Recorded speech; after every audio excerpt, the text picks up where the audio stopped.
A temática agora vai ser a infraestrutura e o meio ambiente, desafios institucionais. Para essa sessão teremos 1 hora de debates, que será seguida de 30 minutos para as respostas interativas, contando com a participação de vocês também pelos pads.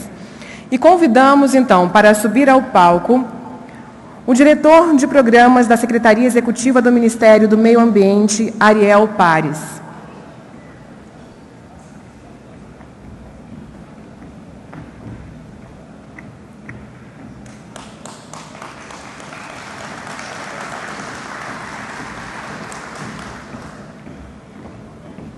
O ministro do Tribunal de Contas da União, Haroldo Cedras.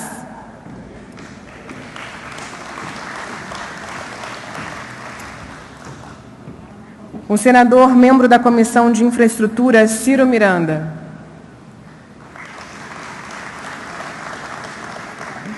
O deputado federal, Eduardo Ciarra. O presidente da FIEB, do Conselho de Infraestrutura da CNI, José de Freitas Mascarenhas. E o presidente da ABDIB, Paulo Godoy. E como moderador dessa sessão, convidamos o jornalista William Vac.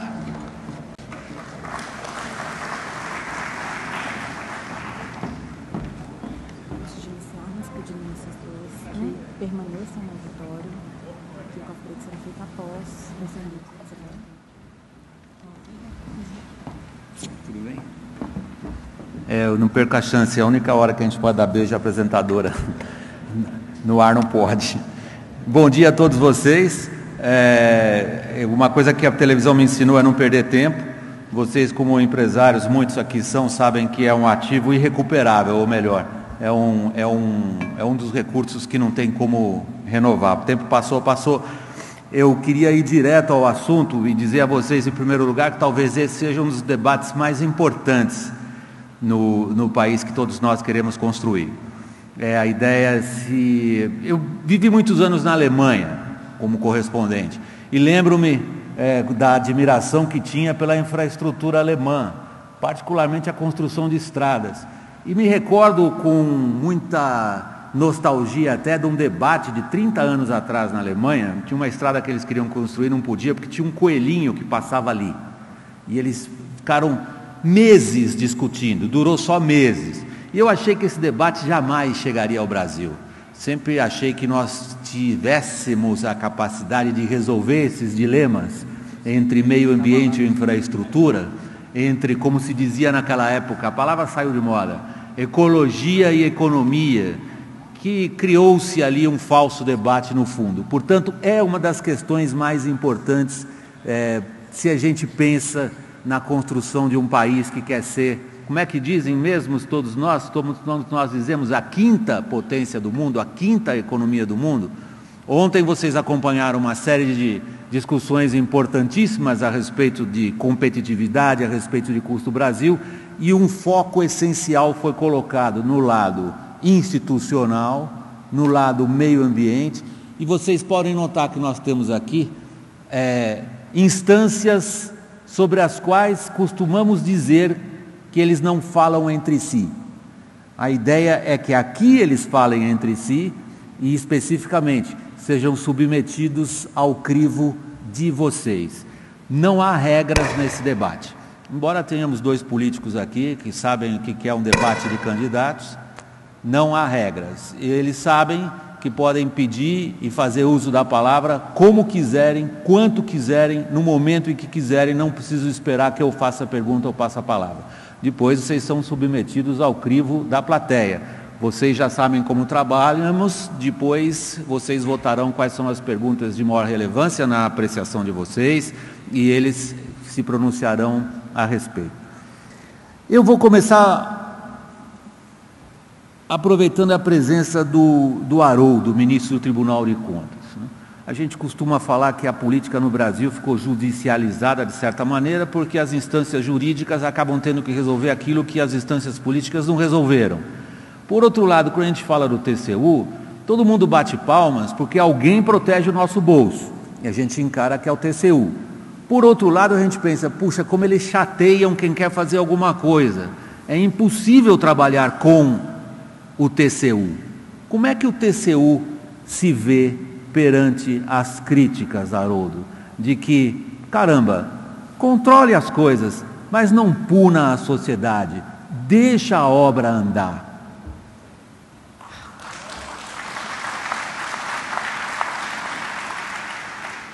Bom dia a todos. O TCU é uma organização centenária e hoje o seu posicionamento frente às demais instituições de controle mundo afora, eu diria que é um posicionamento no mínimo confortável. Primeiro porque nós sabemos das nossas atribuições constitucionais. Sabemos também que o Parlamento Nacional e a Constituição nos dão uma certa força coercitiva no sentido de impulsionar a administração pública no Brasil. Mas eu particularmente acho que a democracia, de fato, não pode prescindir desse tipo de órgão de controle. Por quê? Porque é um sistema que só sobrevive com os pesos e os contrapesos. Já nos disse isso há muito tempo atrás o Montesquieu. Então eu acho que a função do TCU é uma função de altíssima responsabilidade. Todos os problemas nacionais, lamentavelmente, principalmente, William, pela falta de planejamento, de bons projetos, acabam desaguando no TCU. E eu tenho certeza que lá na nossa casa nós temos um corpo técnico altamente qualificado, que foi admitido na Corte através de concursos públicos dificílimos, idôneos, e por isso que essa atuação do TCU hoje chama atenção, principalmente pela necessidade que nós temos de aumentar a transparência, de combater a corrupção, a burocracia. Então, a função do TCU hoje é uma função, acima de tudo, pedagógica para a administração pública. Eu já estive outras vezes em postos na área administrativa em meu estado, na Prefeitura de Salvador, e entendo muito bem hoje, se nós tivéssemos naquela época, lá no meu estado, um órgão como o TCU funcionando, alertando, fazendo determinações e recomendações como essas que sempre temos feito em todas as áreas das políticas públicas no Brasil. Portanto, eu sei que essa é uma extrema responsabilidade nossa e, para início de conversa, o TCU não paralisa a obra em lugar nenhum. O TCU recomenda ao Congresso Nacional como órgão que auxilia, como determina a Constituição, e para engano de muita gente não é órgão auxiliar. Então eu quero dizer que essa é a nossa missão e temos cumprido, eu diria, com muito rigor, em obediência estrita às normas legais e muitas vezes com a flexibilidade, com um respeito muitíssimo amplo ao contraditório e à ampla defesa. Eu não vou me alongar, vou esperar que no decorrer dos debates eu possa responder. Vamos lá, porque para um começo de conversa já está ótimo. Ariel, há um ponto essencial no que ele acabou de dizer ao seu lado esquerdo, Haroldo, quando ele diz falta de planejamento. Em outras palavras, e de maneira muito elegante, o que o ministro do TCU disse é o seguinte: se me entregam uma porcaria, eu vou fazer o quê? Acho que é bem oportuno, viu, William, porque eu concordo plenamente. Acho que o Tribunal de Contas, quando diz que temos um problema de planejamento e temos problemas de bons projetos, todos eles se explicam, mas essa é uma realidade. Então, eu vou comentar um problema que é central. Quer dizer, os projetos têm que ter uma qualidade que nos dê a condição de ter previamente uma noção de desempenho ambiental do projeto. Nós perdemos durante os últimos 20 anos uma grande infraestrutura de conhecimento de obras. Ou seja, isso foi perdido, foi sucateado por falta de investimentos e isso agora nos faz muita falta. Estamos crescendo, estamos melhorando, estamos aperfeiçoando, mas o fato é que os projetos ainda são projetos que carecem, não é, de um bom desempenho ambiental previamente à sua apresentação no âmbito do planejamento. E agora eu vou dizer o que eu penso em termos de planejamento. Ou seja, você está concordando com a afirmação de que não há planejamento? Plenamente. E eu quero dizer que grande parte dos problemas de licenciamento e tal são problemas de projeto, mas também são problemas de planejamento. Porque o que se pede por licenciamento ambiental muitas vezes é o desempenho econômico e social, que não é desempenho ambiental, isso de fato está no previsto na resolução 237, na resolução 1, e aí nos causa uma dificuldade, é que essas questões que deveriam fazer com que o projeto viesse compreendido dentro de uma visão ampla de desenvolvimento e não apenas setorial, do desempenho funcional do projeto, acabam entrando no licenciamento como um elemento a mais do licenciamento. E eu diria que grande parte dos problemas não são físico-químicos bióticos, são de natureza ambiental?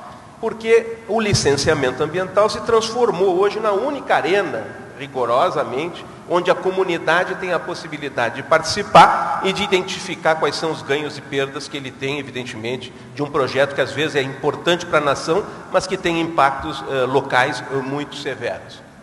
Vocês percebem a organização institucional que eles mesmos assumiram a escolher as cadeiras? Não foi de propósito, eles fizeram isso sozinhos. Nós temos os representantes do mundo empresarial, portanto, diríamos a sociedade civil, os atores econômicos, nos dois extremos, olhando com curiosidade para dentro. Nós temos o lado institucional executivo e o controle do executivo ali no centro, e a classe política entre essas duas instâncias, que é a classe política que vai falar agora. As duas primeiras intervenções deixam claro, na minha interpretação, não sei se é de vocês, suponho que sim, às vezes eu me arvoro essa, vamos dizer, essa prerrogativa de achar o que vocês acham e transmitir a eles.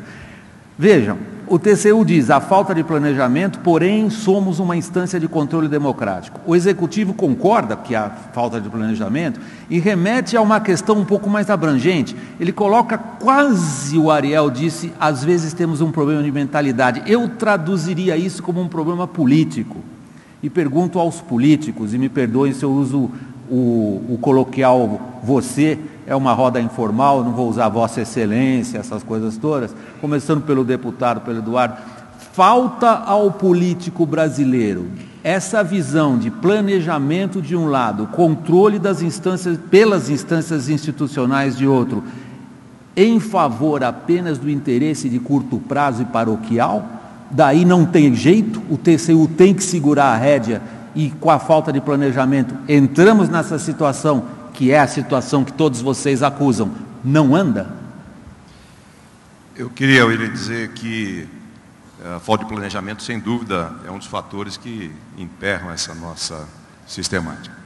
E maus projetos, maus estudos ambientais levam, na sequência, no desenrolar dos trabalhos, a consequências que foram aqui colocadas. Do ponto de vista do Legislativo, nós temos também alguns nós e alguns problemas no nosso país que estão sendo enfrentados há longo tempo e que acredito que caminhamos para resolver algum desses problemas. Ontem o Senado aprovou um projeto de lei complementar que trata de um dos assuntos centrais dessa questão, que é a definição de competências sobre a legislação ambiental. Hoje, todos os senhores empresários aqui presentes, administradores públicos, sabem dos entraves que acabam acontecendo em função dessa falta de definição de competência. Se uma obra que começa a ser licenciada pelo órgão estadual, daqui a pouco o órgão nacional acaba querendo chamar para si, e ontem o Congresso Nacional aprovou o PLC 01, que nasceu na Câmara Federal em 2003 e foi aprovado ontem no Senado. Então, acho que isso resolve parte dos problemas ali colocados. E temos muito a avançar ainda, isso não vai resolver o problema, vai ajudar a resolver quando nós pudermos definir, por exemplo, mais claramente a legislação que é hoje, tem uma legislação de 2001 que foi através de decreto presidencial e várias normas e resoluções do CONAMA, trazendo uma verdadeira parafernália que dificulta a interpretação, e esta é a questão central hoje, no meu modo de entender, que nós temos que enfrentar do ponto de vista do Legislativo. Deixa eu ver, Ciro, você faz parte da Comissão de Infraestrutura. Eu participei ontem aqui de dois eventos riquíssimos do ponto de vista de informação, e uma das questões sobre as quais mais se debateu aqui e foi colocada, não só pela plateia, como pelos participantes de um painel, como essencial para romper esse nó da falta de competitividade da indústria brasileira, foi, por exemplo, infraestrutura.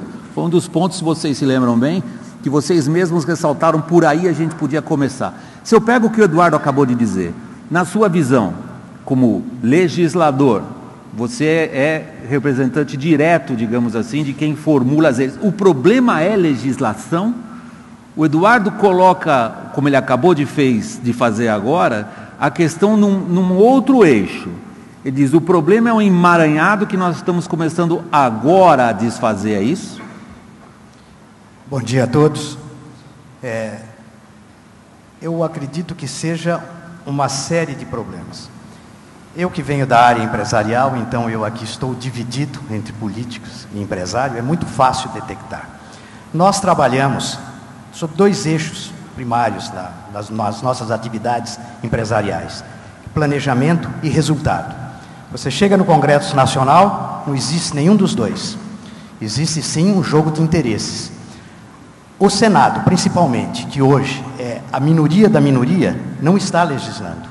Nós estamos sendo impostos através de medidas provisórias, uma atrás da outra, e estamos tendo que engolir, como a RGR, o trem-bala, a concessão de renovação da energia. Nós, quando vamos sabatinar o pessoal das entidades como a ANAC, a ANEEL e etc., é uma mera formalidade, não se está desenvolvendo nenhum papel, porque existe uma tropa de choque de plantão que inibe qualquer coisa. Então, a coisa vem lá de dentro. Sem planejamento, nós temos aqui... Ciro, quando você diz tropa de choque de plantão, você se refere a quem? Não entendi. Quando você diz, como acabou de dizer, tropa de choque de plantão, o que é que vem na sua cabeça? Do governo. É o governo que está... eu gostaria de passar para vocês como funciona uma comissão. Entra-se um projeto, como por exemplo, como foi citado aqui, o PLC, de 2003. Esse projeto foi aprovado agora. Ele pertence a um marco regulatório essencial para as atividades nas agências e inclusive nos PPPs. Bom, se o governo quer aprovar ou não aprovar, aquilo vai para a comissão e você chega ali, tem mais ou menos uns 10 senadores. E você olha e fala assim, opa, nessa comissão aqui eu vou votar e eu vou passar esse projeto. Quando a votação coloca-se nominal, em 3 minutos vem a tropa, que nós chamamos de tropa de choque, com orientação do governo, contrariando, inclusive, a maioria das vezes, a consciência desses parlamentares. Então é muito difícil, não existe legislação. Nós estamos vivendo um momento muito difícil. Por exemplo, como você não tem marcos regulatórios, haja vista o que aconteceu com o trem-bala. Foi aprovado um projeto extremamente que não vai ser executado dessa maneira. Ele entra com 30 bilhões, mas na verdade esse projeto vai extrapolar os 60 bilhões. Aí é problema para o meu amigo ministro, que quando chega lá diz assim, bom, isso aqui está orçado em 30, mas chegou em 60. Mas acontece que aqui tem uma estrada e eles não olharam o rio e continua a estrada. Quando o projeto chega, volta porque precisa da ponte. Aí a ponte requer um outro projeto que volta para... Aí o TCU vai lá e embarga. Com razão, não tem planejamento, não tem nada. Agora, isso nos é colocado de goela abaixo, certo? Isso não tem nenhum marco regulatório hoje que dê uma sustentabilidade aos projetos. O DENIT hoje tem 600 funcionários. Não sei em que estão locados, mas os projetos não andam lá dentro. Eu vou dar um exemplo para os senhores. Existe hoje aprovado, já para este ano, recuperação de 32 mil quilômetros de estradas. Os senhores sabem quanto foi feito? Zero. Ciro, zero. Posso interrompê-lo nesse instante? Pois eu não. quero colocar os dois... Aliás, na verdade, eu quero tirar os dois empresários da condição de espectadores privilegiados. E eu deixei os dois para o final propositalmente. Porque o que os 4 primeiros a intervir nesse debate já colocaram é uma carga pesada em cima da mesa de problemas e diagnósticos, e a gente percebe como cada um diagnostica a situação a partir da sua perspectiva, o que é absolutamente legítimo. A gente vê o TCU preocupado, às vezes, com a qualidade do que recebe e enfático no exercício das suas atribuições. A gente vê o executivo, o próprio executivo se questionando da falta de planejamento. A gente vê um representante do povo direto na Câmara dos Deputados dizendo a legislação impede de trabalhar, e a gente ouve um senador dizer não dá porque tem uma tropa de choque que não deixa, fora o que ele começou a apontar que são problemas específicos de gestão pública mesmo. Senhores empresários, começando por você, Paulo, o que você achou do que você ouviu? Bom dia a todos. Bom, eu concordo com todos eles. E aqui esses encontros são interessantes também, porque na maioria das vezes você acaba concluindo que existe uma concordância enorme das coisas, do que devemos fazer, os diagnósticos dos problemas que nós estamos tendo e tal. O problema é quando a gente sai da sala ali, aí começam a acontecer coisas que não estão em linha com aquilo, com as diretrizes que quem está no comando, quem tem o privilégio de estar, vamos dizer, influenciando os processos, né, na vida real vai acontecendo coisas que fogem desse mecanismo. Mas não sou totalmente pessimista, eu acho que nós avançamos bastante no país, em muitos aspectos, possibilitou nós aumentarmos o investimento na infraestrutura, melhoramos em algumas áreas a gestão, mas um tempo atrás, né, nós tínhamos um problema grave de recursos, a justificativa dos gargalos na infraestrutura eram muito mais ligados aos orçamentos públicos que foram minguando, que nós conseguimos, com o processo de concessão, conseguimos introduzir uma outra lógica para favorecer o investimento, mas nós não caminhamos na mesma velocidade nesses aspectos que foram colocados aqui, que é essa gestão, que é o funcionamento das instituições, é a legislação que ainda está ultrapassada em muitos aspectos.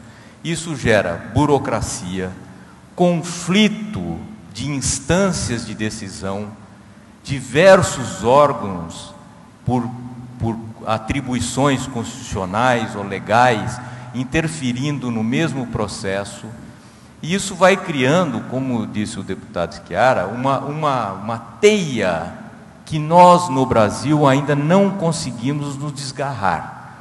Então é preciso ter muita consciência cívica, de todos que estão envolvidos com esse processo, de nós termos coragem de atuar e modificar esse status que está levando o Brasil a atrasar-se no desenvolvimento econômico e social por problemas, entre outros, da falta de infraestrutura. Deixa eu pedir que você elabore um ponto mais específico. A sua análise é abrangente e extraordinariamente clara, no sentido da capacidade que você tem de resumir uma situação complexa em algumas frases diretas. Mas há uma questão central que é a que nos preocupa aqui, que é a do meio ambiente e a infraestrutura. E aí é que eu queria que você elaborasse, depois o Zé Freitas vai falar sobre o mesmo assunto. Nessa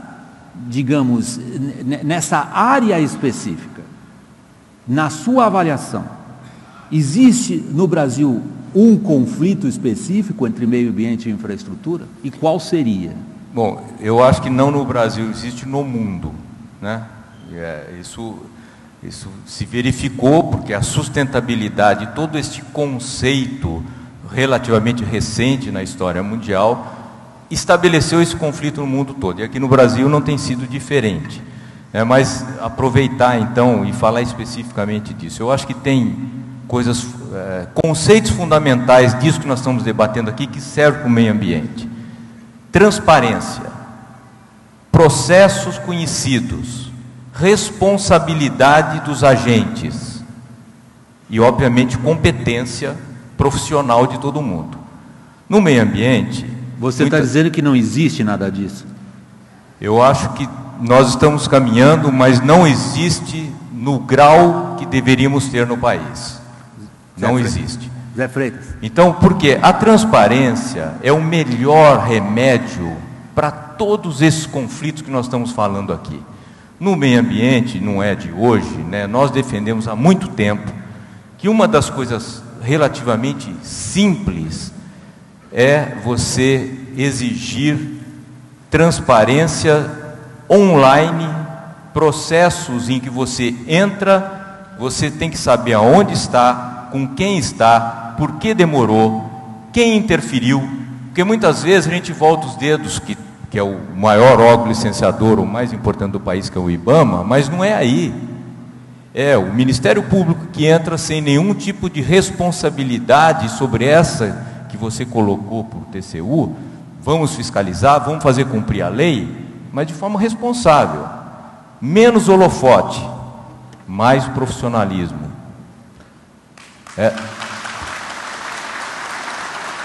Concluiu, Paulo, para pôr o Zé Freitas na discussão? Porque, obviamente, que isso aqui dá para Não, mas falar você horas, volta, né? nós temos tempo e você dá usa o falar horas, microfone mas à eu vontade. acho que essa chave, e a gente não pode generalizar.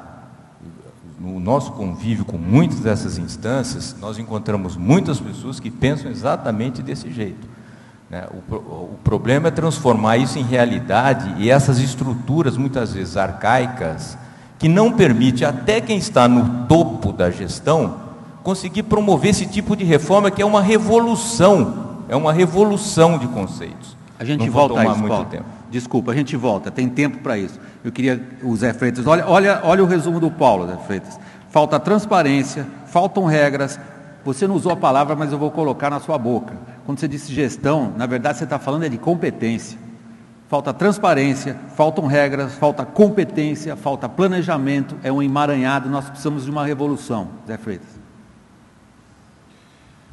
Bom, eu queria pontuar primeiro o seguinte, do que é que nós estamos falando. Veja bem, centralizar o que está na mente dos empresários é o seguinte: nós precisamos de uma infraestrutura eficiente para sermos mais competitivos. Nós não podemos perder essa perspectiva. É para isso que os empresários querem infraestrutura. Segundo, os empresários não querem necessariamente a obra, eles querem o serviço decorrente da obra. Então, é preciso a gente ter isso em mente e considerar o seguinte: o Brasil é um país complexo e esse termo infraestrutura ele é muito pequeno para revelar o que está por trás dele.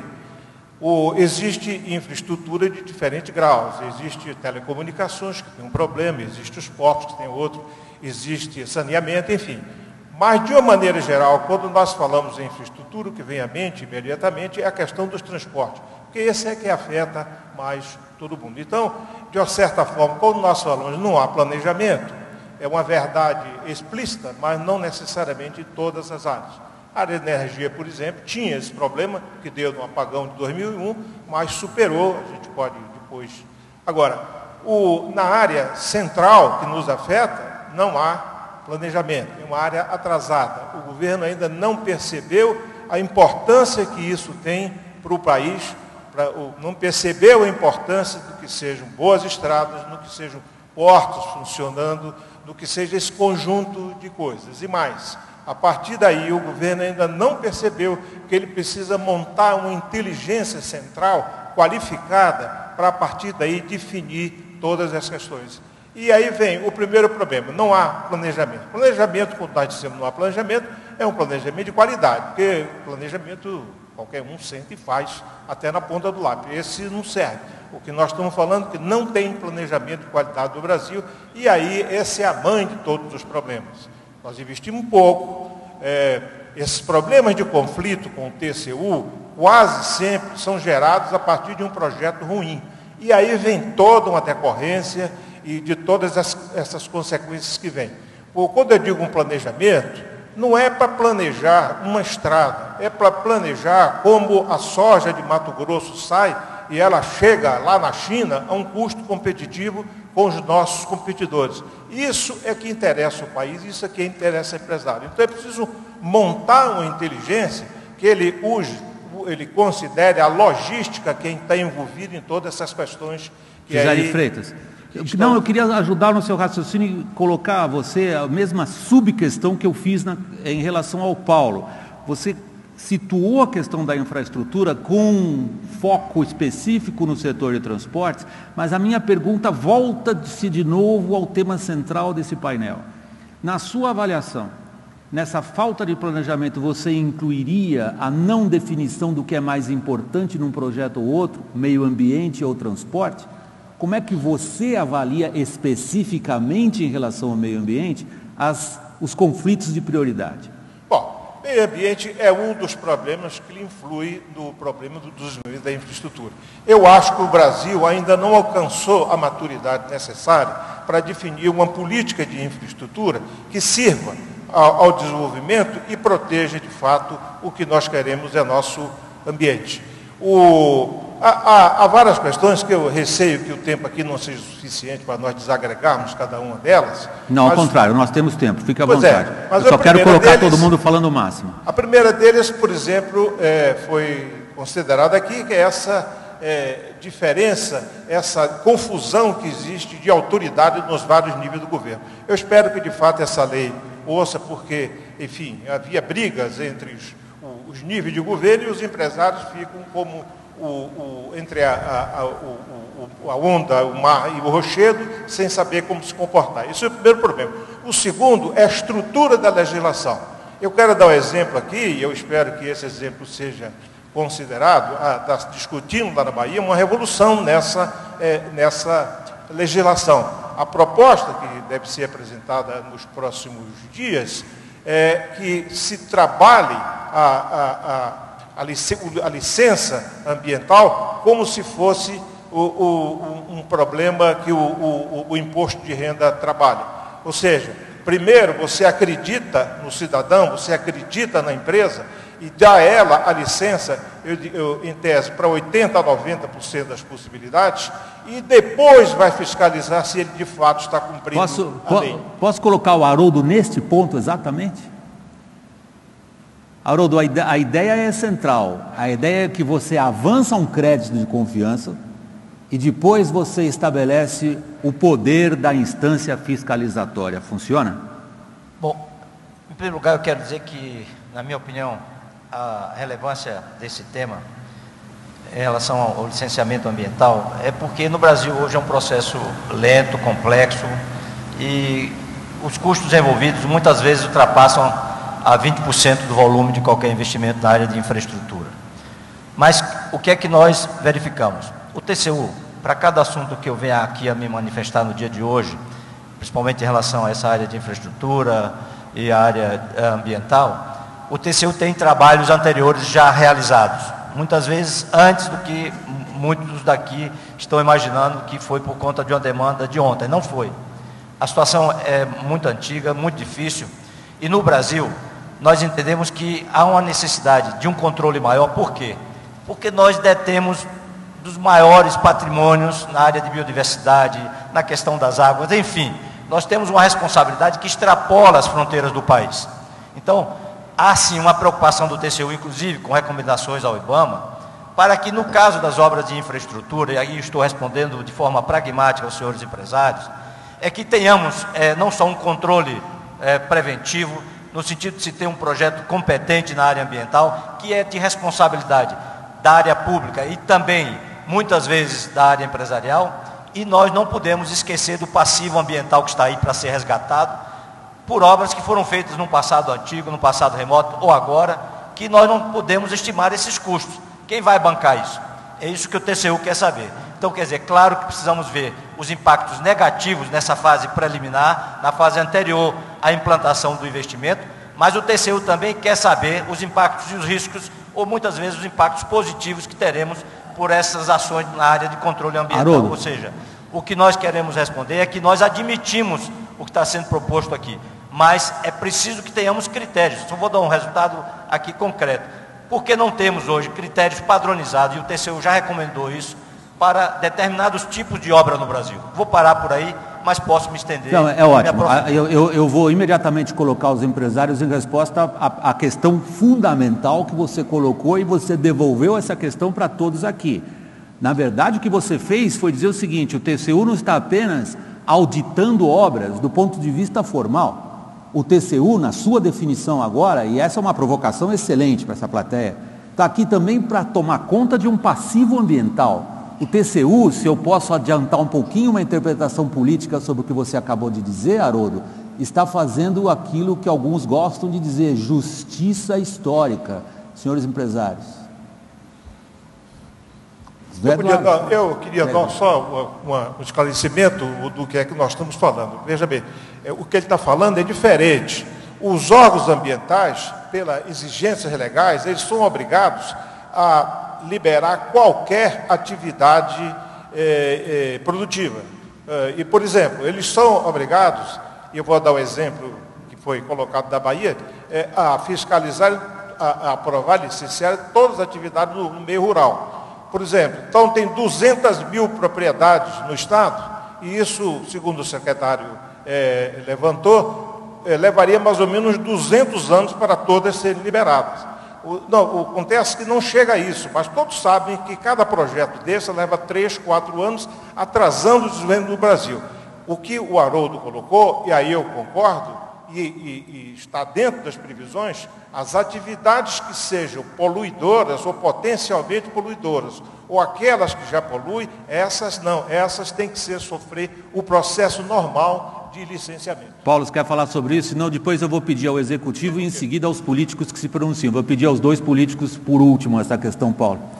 Não dá para deixar passar também, porque é uma oportunidade para a gente estender esse diálogo. Eu acho que o Haroldo tem toda a razão nas coisas que ele está colocando.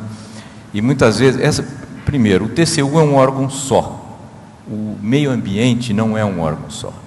Então não é o IBAMA, são diversos agentes. Muitas das vezes, os problemas estão com a FUNAI, com o IFAM, com órgãos ambientais e, de quebra, mais ou menos que eu estimo, umas 2.000 organizações não governamentais, com letra maiúscula, porque boa parte delas vivem de recursos governamentais, estimuladoras de conflitos, falhas na legislação que acabam propiciando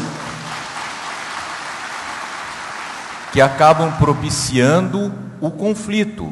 Então, é um pouco de legislação que nós precisamos aprimorar, dar uma sequência dos procedimentos, até para quem está fiscalizando, também não se desviar, porque se não tiver essa sequência, eles vão para o subjetivismo, vão entender que aquilo pode ter um problema, e ao pensar que pode ter um problema, podem tentar agir para bloquear antes de saber se o problema de fato existe, pela responsabilidade que tem. Então veja como é intrincado esse processo. Felizmente, eu acho que felizmente, nós vivemos numa democracia, no Estado de Direito, então nós temos um pouco mais de trabalho para organizar essas questões.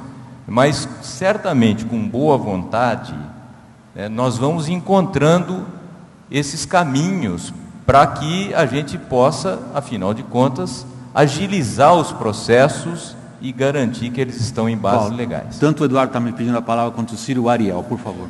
Posso falar? Eu acho que é muito importante também. Eu acho que o Paulo Godoy já levantou uma questão que é central. A questão ambiental não diz respeito a um único órgão. Não só não diz respeito a um único órgão do Sistema Nacional de Meio Ambiente, o SISNAMA, que envolve, não é federativamente, União, Estados e Municípios, como envolve outras instâncias, inclusive na área do Ministério Público, e que é um elemento importante, se vocês examinarem a lentidão, muitas vezes, de procedimentos, se dá também porque há uma evidente, o uso não é legítimo do Ministério Público, mas isso tem que ser compatibilizado com regras claras. Eu entendo isso aí. Acho que vamos caminhando nessa direção. Mas eu queria comentar ainda mais uma coisa que o Paulo Godoy levantou. É que a questão do licenciamento ambiental, insisto, absorveu uma quantidade inédita de políticas públicas que não são da área ambiental. É a questão indígena, é a questão fundiária, é a questão das populações tradicionais, é a questão, vou comentar, a questão cultural, quando se tem aspectos, não é, aonde tem que haver preservação, não é cultural. Então, tudo isso, e a questão social, ela toda deságua no licenciamento. E licenciamento, então, passa a ter que responder a uma série de aspectos de políticas que não lhe são diretamente, digamos, de responsabilidade físico-química e biológica. Essa é uma primeira coisa que eu queria chamar a atenção, porque senão, e acho que precisamos melhorar isso. Na Inglaterra, por exemplo, não é assim, para situar um dos aspectos, não é? Mas eu queria comentar um segundo ponto, porque eu acho que aqui é preciso fazer um matiz. Eu sinto vontade de fazer isso, até porque trabalhei muito no planejamento, me sinto à vontade de falar. É preciso separar o que é planejamento e o que é projetamento. Então, eu acho que o governo planeja. Eu quero dar um exemplo para vocês. Temos o Plano Nacional de Energia. Temos um Plano Nacional de Logística, gente.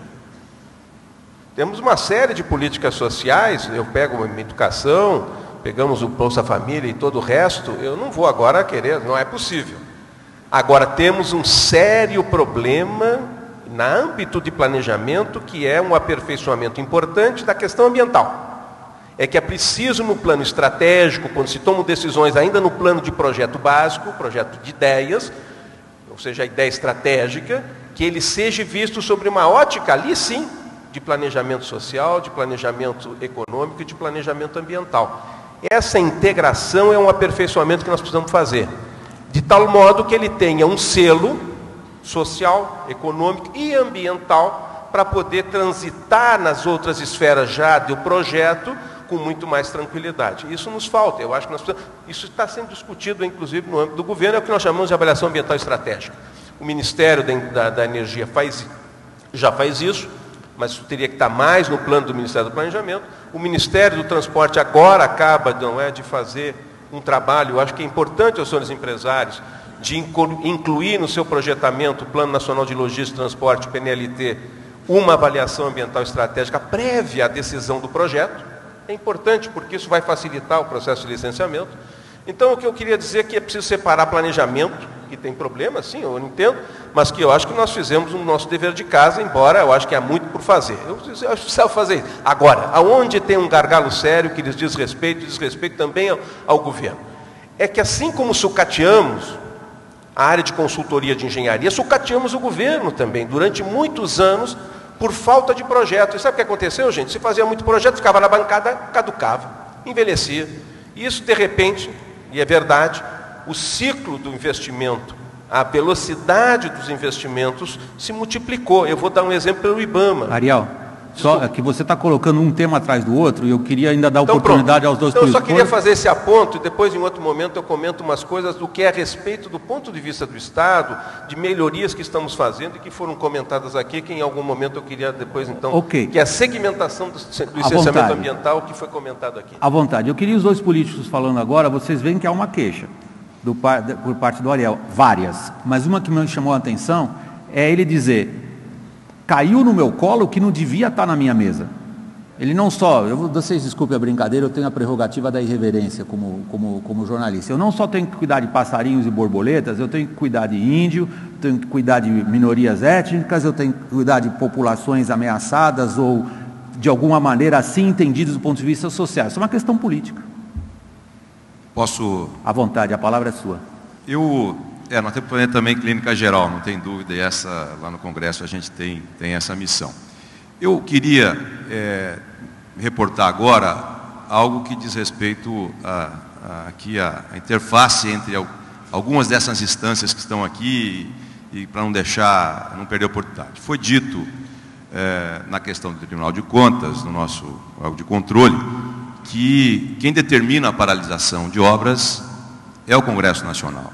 Quem sugere, quem indica é o Tribunal de Contas. A Comissão de Orçamento tem uma instância, que é um comitê que analisa as obras com indício de irregularidades graves, e que esta, sim, seria a instância para, no dia a dia, e não somente como acontece ao final do ano, quando vai se discutir o orçamento, ou quando vai ter necessidade de alocar recursos para aquela obra que tem eventualmente problema, e esse acompanhamento não tem sido feito, não estava sendo feito, e o que o Paulo disse sobre a transparência é fundamental. Fundamental porque a cobrança da sociedade acaba levando à evolução desse tipo de coisa. Então, com relação ao que queria me reportar, esta relação entre o Congresso e o Tribunal de Contas, está avançando isso, nós temos trabalhado em conjunto, os órgãos também, as outras instituições, as outras áreas na Câmara, as comissões temáticas, as frentes parlamentares que cuidam da área, têm procurado aperfeiçoar esse relacionamento, o Executivo e o órgão de controle. Quanto ao Executivo, foi falado aqui do planejamento, e é evidente que a gente sabe que não existe um planejamento integrado. Se houvesse, nós não projetaríamos hidrelétricas sem eclusas nos rios navegáveis. E, infelizmente, nós temos um plano de energia no Brasil, nós temos um plano de sistema de hidrovias, mas que não conversam entre si. Então, e o meio ambiente também aí tem as suas implicações. Você não tem um plano integrado, por exemplo, Paulo sabe bem, quando você vai licenciar uma obra de geração de energia, você poderia fazer junto esse licenciamento, por exemplo, com obras de transmissão. Isso não é feito, simplificaria muito o processo. E é bom lembrar que, por culpa do Congresso Nacional, o Executivo começou a legislar. Quando eu falei aqui de uma legislação única que fala sobre a questão do licenciamento ambiental, ela foi complementada depois por decretos e por uma série de resoluções do CONAMA, que não é um órgão paritário, a gente sabe que não é um órgão paritário, né? A CNI participa lá, mas em condições muito aquém daquilo que deveria na paridade, e essas resoluções é que estão determinando e complicando a vida. O que se define, como é que se define hoje a questão que fala na legislação, por exemplo, o termo significativo impacto ambiental, que é tão subjetivo, né? Isso tem que estar claro para que a gente possa trabalhar. Precisamos definir isso na legislação, isso é fundamental que seja definido na legislação. E nós estamos trabalhando nesse sentido e eu queria trazer essas colocações para que a gente pudesse também esclarecer o debate. Ciro, numa roda desse nível, é sempre ruim ser o último a falar após um dos temas, porque cada um deles vai colocando com tamanha habilidade a própria agenda do ponto de vista do debate intelectual, que ao último fica uma tarefa difícil. Você vê, se eu for tentar arredondar o que foi dito até agora, a gente percebe claramente as visões da questão. A última que me interessa neste momento da discussão, que é a ideia se o legislador está respondendo a esses desafios ou não. Você é um deles. Pois é, realmente é difícil ser o último diante de tantos bons debatedores. Mas eu coloco, a infraestrutura, ela é realmente fundamental para o crescimento do nosso país. Sem ela, nós não vamos a lugar nenhum. E é evidente que ela está aliada ao meio ambiente. Também as coisas têm que ser harmonizadas. Mas eu quero voltar aqui ao ministro e ao Paulo também, quando falam que faltam regras. Se nós tivéssemos regras bem definidas, de começo, meio e fim, nós não teríamos essa paranapernália que nós estamos vivendo, inclusive entupindo o TCU de uma série de diversos tipos de questões que eles são envolvidos e daqui um pouquinho vão precisar de mais 10 ministros para poderem julgar. O que acontece hoje em relação ao que foi citado ao orçamento? O orçamento, ao nosso ver, onde vai privilegiar todas essas questões, ele tem que ser real e impositivo. E hoje não, ele é autorizativo. Então veja, nós vivemos numa coisa de faz de conta. Para próprio diversos ministérios envolvidos em todas essas questões, nós não temos condição de legislar em cima desses orçamentos, porque você faz uma previsão e ele não acontece. Não sei se os senhores sabem que do PAC, dos 2 bilhões, dos 4 bilhões e pouco orçados para esse ano, somente foram 10%. 10% só que foi executado. Então, isso vai impactar em todos os ministérios e a todos que estão envolvidos. E no caso do meio ambiente, nós temos um problema maior, que eu não acredito que seja da União, mas sim nos estados. Os estados estão despreparados, dão uma autonomia muito grande para os seus agentes, eles dizem o que pode e o que não pode ser feito, não tem prazo para devolução desses processos, certo? No final deságua, às vezes, no Ministério Público e a coisa começa a complicar. Então, é uma falta de regulamentação e de regras nessa história. E nós vamos embarcando nessa canoa. Ciro, é interessantíssima a questão que você coloca, porque vocês, não sei se vocês percebem o paradoxo no qual ele acabou de nos jogar. Se vocês se lembram das discussões ontem, a respeito da competitividade da indústria brasileira, provavelmente vocês, imediatamente a memória de vocês trará à tona o fato de que uma das críticas mais severas feitas à maneira como esse país funciona é o excesso de regras, é o excesso de regulação, é o excesso de burocracia. E aí é que é o paradoxo que o Ciro acaba de sugerir. Haroldo, nós temos um excesso de regras ou está faltando regra? Eu diria que não é segredo para ninguém que conhece bem a história do país, esse volume extraordinário que temos de regras que muitas vezes não ajudam, atrapalham. O Ciro está pedindo mais. Veja só, eu acho que o que nós estamos vendo hoje é que a necessidade premente do resgate da função planejamento. E eu acho que todos que estão aqui hoje concordam com isso. Mas, por estudos feitos recentemente pelo TCU, em relação à questão ambiental, nós temos uma necessidade clara do estabelecimento desses critérios técnicos. Vou dar um dado concreto de um trabalho recente. Na opinião dos analistas do IBAMA sobre os padrões, regras, manuais e procedimentos do licenciamento ambiental, para orientar analistas e empreendedores, 45% não possuem padrões para a orientação dos analistas. E 32% não possuem padrões para orientar os empreendedores. Então, nesse caso, nós diríamos que precisamos de regras. E são regras claras, tácitas. Então, não é esse o problema. Na minha opinião, hoje, depois do resgate da função planejamento, repito, por estudos que posso colocar à disposição dos organizadores do evento, dos meus companheiros de mesa, do próprio... E nós temos que dar um jeito imediatamente na questão de uma coisa que os empresários conhecem muito bem, que é a governança em todos os seus níveis e a questão da transparência, da diminuição da burocracia, que pode vir hoje através dos instrumentos, das ferramentas de TI.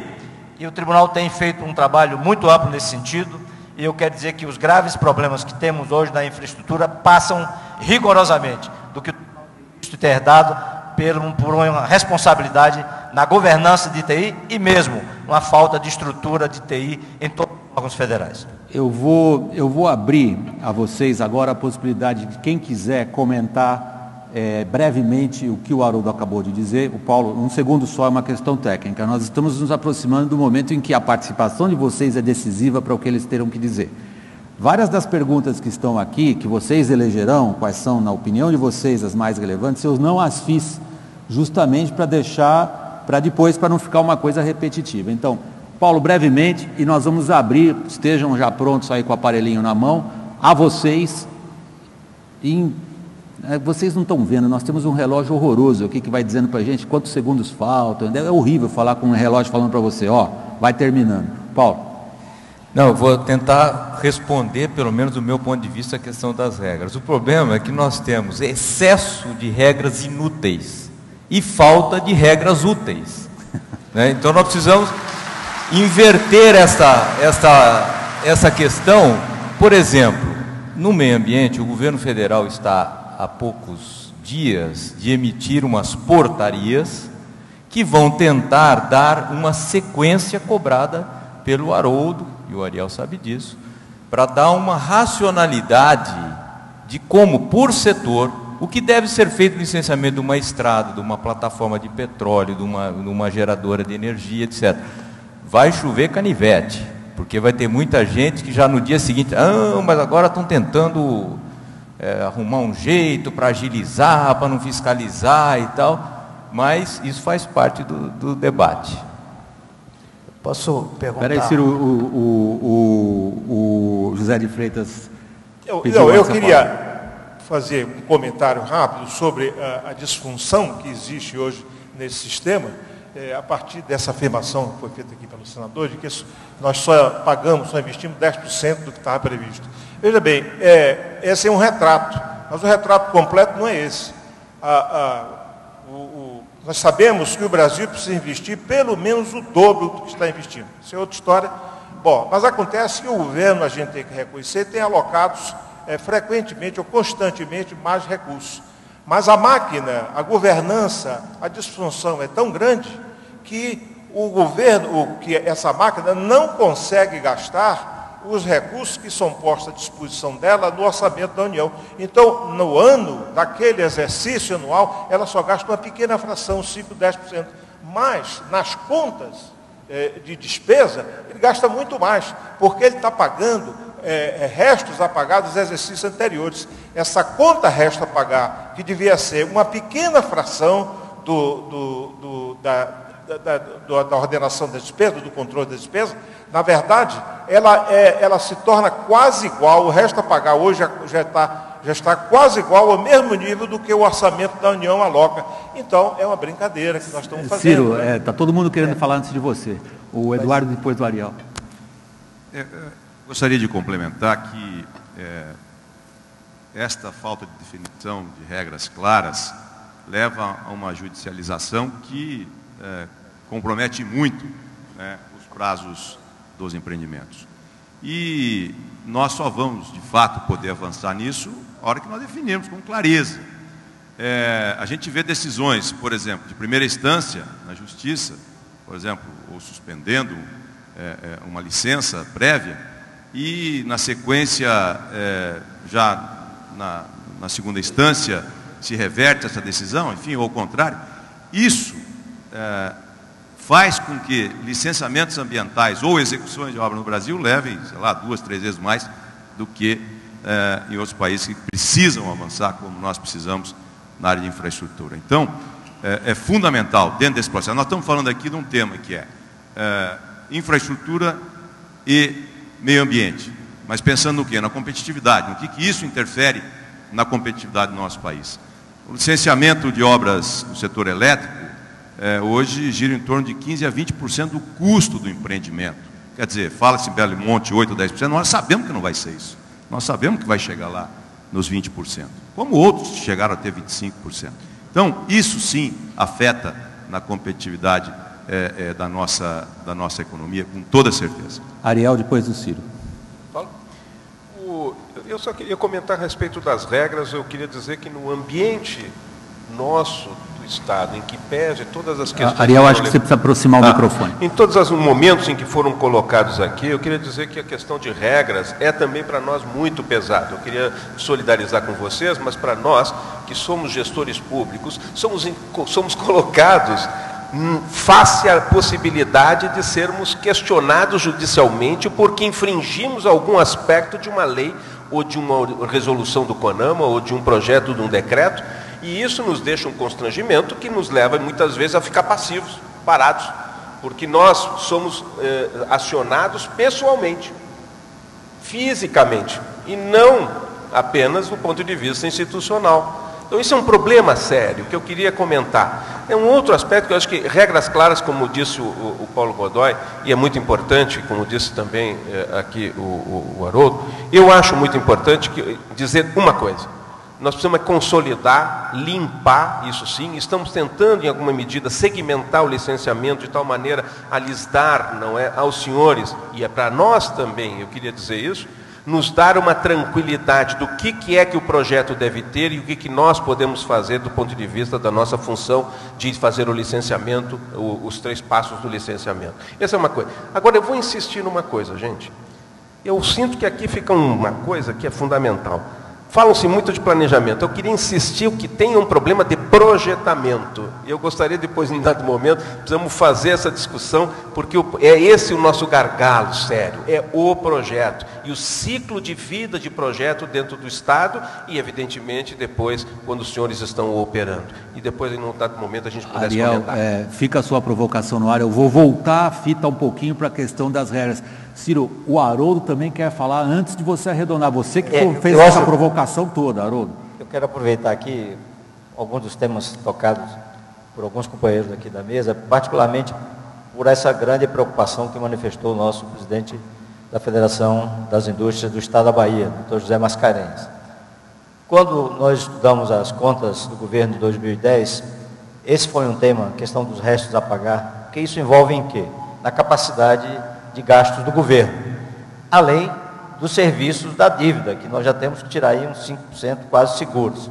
Então, a capacidade de investimento, ou seja, a questão da formação bruta de capital fixo, portanto, investimento versus o PNB, o Brasil, lamentavelmente, está muito abaixo ainda de países da América Latina, com só 17% dessa capacidade em dados que nos foram oferecidos pelo Banco Mundial. Então, eu quero deixar isso assim, porque sei que é uma preocupação muito grande, e essa questão dos restos a pagar é um fantasma para todos nós. Então, eu quero dizer que, de fato, não podemos compactuar com isso, e essa taxa é muito baixa e que demanda, acima de tudo, na minha opinião, uma clara e necessária eficiência dos gastos governamentais na área federal. Ciro, se você não levantar outra provocação, aí eu vou passar à segunda etapa. Eu queria perguntar só ao ministro Haroldo, se vai complicar ou não para o TCU o RDC, que é o Regime Diferenciado de Contratação Pública. Isso veio através de uma medida provisória que, na infraestrutura da Copa do Mundo, isenta de licitações. Quer dizer, se nós já não temos regras claras, agora você faz uma regra ampla. Você libera as licitações. Isso vai complicar ou piorar? A pergunta é ótima, nós vamos esperar um pouquinho para votar. Haroldo. Eu acho que é uma pergunta muito boa e interessa a todos, porque nós estamos diante da realização de grandes eventos no Brasil e que exigem de todos nós, da área empresarial, da área governamental, um esforço gigantesco. Claro que o RDC é um sistema conhecido em outras partes do mundo, onde tem funcionado. No Brasil, nós não temos nenhuma experiência. E vejam que com os cuidados que tem o órgão de controle, com os sistemas que temos de acompanhamento das obras, nos falta muitíssimo agora para, na minha opinião, começar a tornar uma coisa usual o RDC, essa dificuldade que tem os órgãos federais no acompanhamento das suas próprias ações. Ou seja, sem tecnologia da informação, eu tenho a impressão que, na minha avaliação, que é uma avaliação pessoal, não é da minha casa, até porque lá no TCU eu quero deixar muito claro que todas as decisões são colegiadas. Mas, na minha opinião, na minha avaliação, pelo conhecimento da minha vida pessoal, administrativa e política, eu acho que é um sistema que tende a não dar certo por falta de governança e também por falta de tecnologia da informação. Ou seja, a porteira está aberta agora.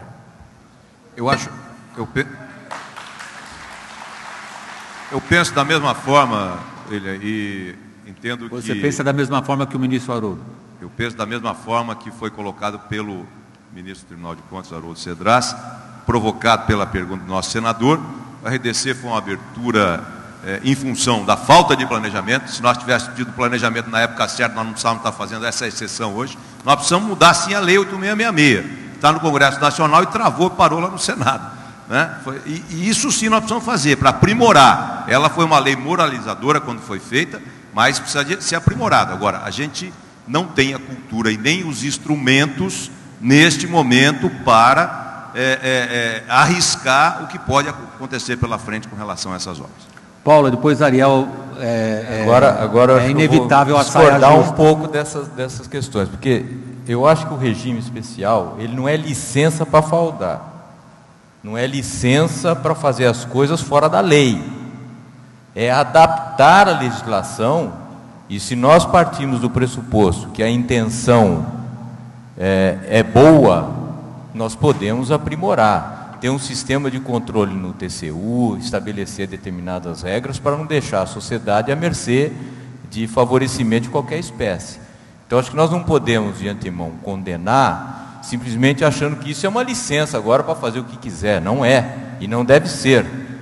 Que nós precisamos reformular todo o processo. Quando nós fizemos a lei de licitações, lá atrás, nós, que na época era quase tudo obra pública, né, porque não existia um mecanismo de concessão, defendemos um projeto que tinha 65 artigos, porque achamos que era suficiente para você ordenar juridicamente os processos. Só que nós fomos criando, eu já nem sei quantos artigos tem hoje, que na verdade começa a ser utilizado exatamente para pegar uma firulinha ali, para você comprovar uma capacidade financeira, então começa a inventar coisas que não... E aí vai todo mundo para a justiça, para os processos, aí remete lá para... Então eu acho que o regime, como eu disse no começo, não é licença para fraudar, ele é para racionalizar o processo. Robson, eu tenho uma sugestão aqui. Eles estão começando um outro seminário.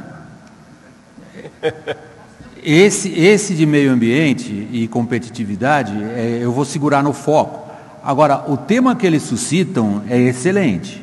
Vale uma outra roda dedicada só a ele, não sei se vocês concordam também. Quer dizer, a ideia, se os regimes de licitação e se a legislação em vigor, ela na verdade, para usar a expressão do Ciro, abriu as portas. Para usar a expressão do Paulo, não. Temos que dar um crédito de confiança, nós mesmos ajudamos a estabelecer leis e licitações e hoje precisamos ver que ela funcione de outras maneiras, diante de uma realidade que mudou. não haviam concessões, eram só obras públicas, e se a gente considerar o que o TCU diz, na experiência dele, na opinião pessoal do Haroldo, agradeço a franqueza, agradeço mesmo, ele acha que não funciona. Por quê? Porque falta tecnologia de informação e porque falta exatamente aquilo que vocês começaram a falar no começo, planejamento e motivo. Ariel, por favor, Robson, com a sua licença, eu vou parar essa discussão aqui agora e sugerir que ela seja feita exclusivamente sobre isso, para dar oportunidade a vocês de votarem nas questões específicas de meio ambiente e competitividade. Ariel. Eu só queria comentar uma questão. Eu tenho alguma experiência de planejamento, passei 17 anos lá, e quero lhes dizer uma coisa. Todo projeto de alguma envergadura leva entre a ideia e a sua implementação, o momento em que se dá a ordem de serviço, 3 anos a 3 anos e meio. Se imagine um presidente, e aqui se falou que faltou planejamento, eu não acho isso, insisto, nós temos um problema de projeto. Falta integração multissetorial, falta várias coisas, viu, gente? É preciso aperfeiçoar, e isso sim é muito importante. Mas eu queria lembrar o que é real. Essa é o que nós chamamos de economia real do setor público. 3 anos a 3 anos e meio. Por quê? Porque temos uma lei 8666, que agora, muito recentemente, eu queria inclusive fazer uma provocação aqui ao ministro Haroldo, que é muito importante. Eu sou da ideia de que, por exemplo, o projeto básico tem que ter técnica e preço, agora só preço. O projeto executivo é preço. E tudo é preço. E aí tem os problemas que derivam de outras coisas que depois o senhor pode comentar, que o senhor conhece bem isso. Mas eu queria comentar que isso é uma realidade, gente. O ciclo de projeto dentro do governo é um inferno. O ciclo de projeto concessionado é outro inferno, por tem de problemas de licenciamento e outras coisas do Ministério Público. Então eu queria comentar que aqui, como você disse, Willy, perdão, esse é um outro processo. Mas se nós não tomarmos algumas medidas rápidas, urgentes e absolutamente emergenciais, dando um voto de confiança, eu não creio que possamos ir à frente aos compromissos só para lembrar que a Copa foi breve, vai ser breve, só um segundo, vai ser breve, telegráfico o que você vai dizer, porque vocês voltam todos a falar em relação às questões. E as questões têm a ver exatamente com o que vocês estão dizendo. Eu quero dar oportunidade ao público. Eduardo, é telegráfico. E o público vai votar. A Copa foi decidida no dia 31 de outubro de 2007. Nós estamos em 2011, 4 anos depois. Será que a gente consegue pôr um pouquinho de luz na plateia? Senão eles não vão conseguir nem enxergar o botãozinho que eles têm que apertar. Chegou a hora de vocês escolherem as perguntas que vocês consideram relevantes e sobre as quais vocês querem ouvir as considerações dos participantes da roda.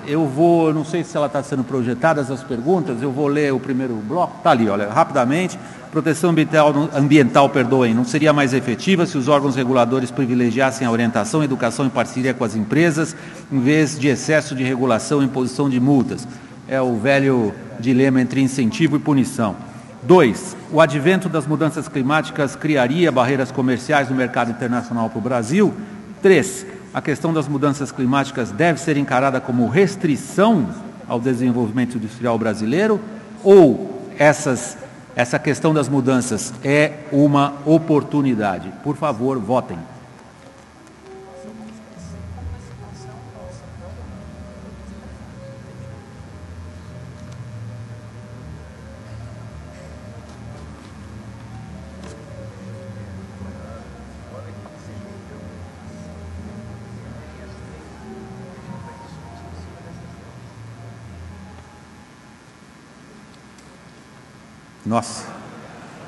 Nossa.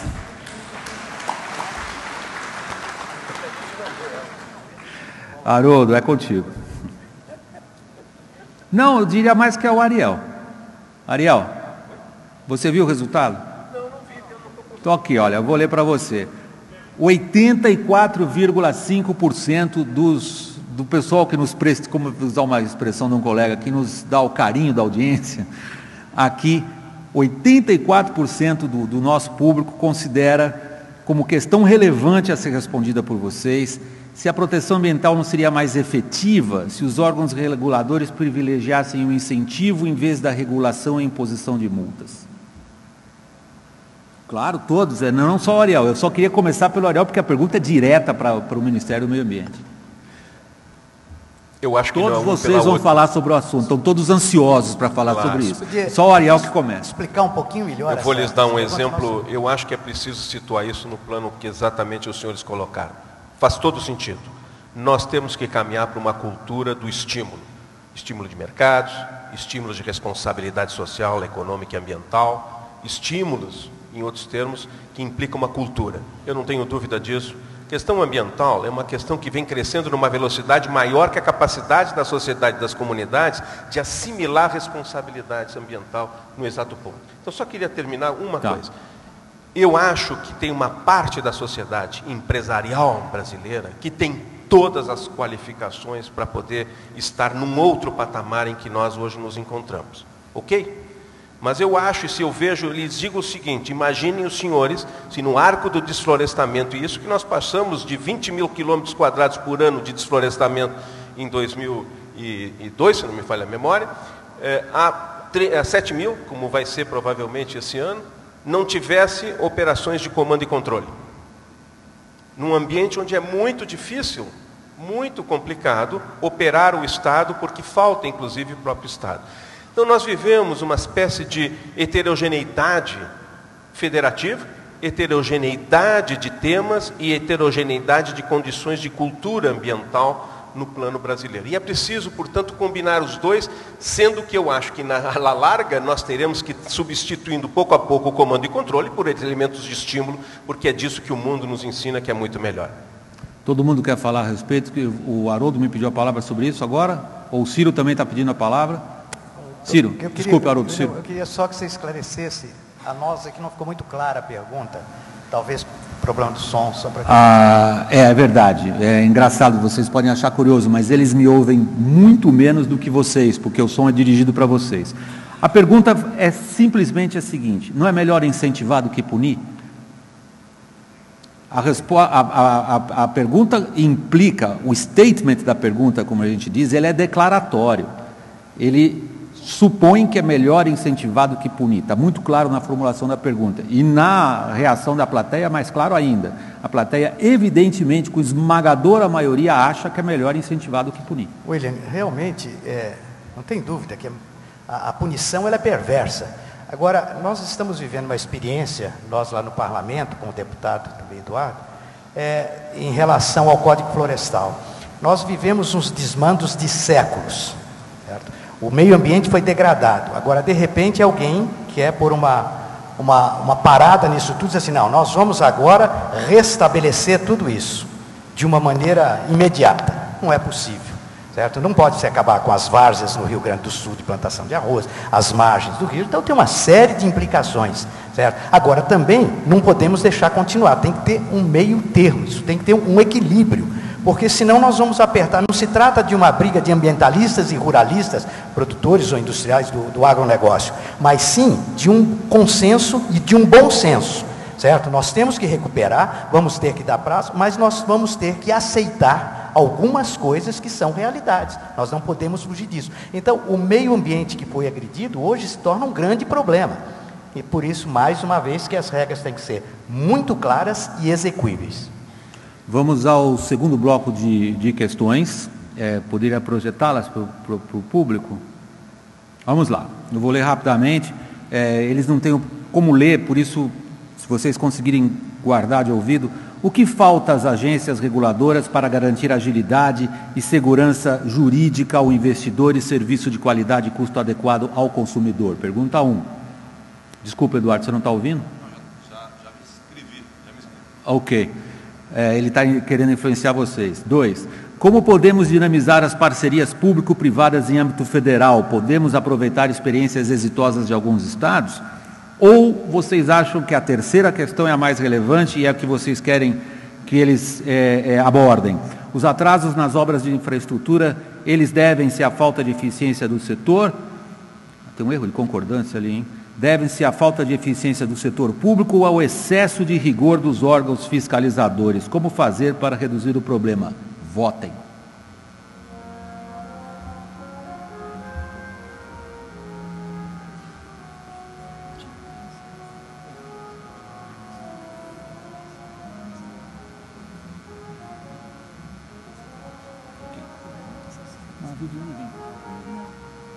Ela lê isso aqui no final. Deixa eu ver o resultado. Opa, ganhou fácil de novo. vocês, aqui em cima, eles têm dificuldade de ver o resultado. 70% dos participantes aqui na plateia, eles acham que a pergunta mais interessante a ser considerada é a seguinte: os atrasos nas obras de infraestrutura devem-se à falta de eficiência do setor público ou ao excesso de rigor dos órgãos fiscalizadores? E como fazer para reduzir o problema? TCU na reta, como a gente diz na linguagem da redação. O que é, Haroldo? Esses atrasos é falta de eficiência do setor público ou você fiscaliza demais?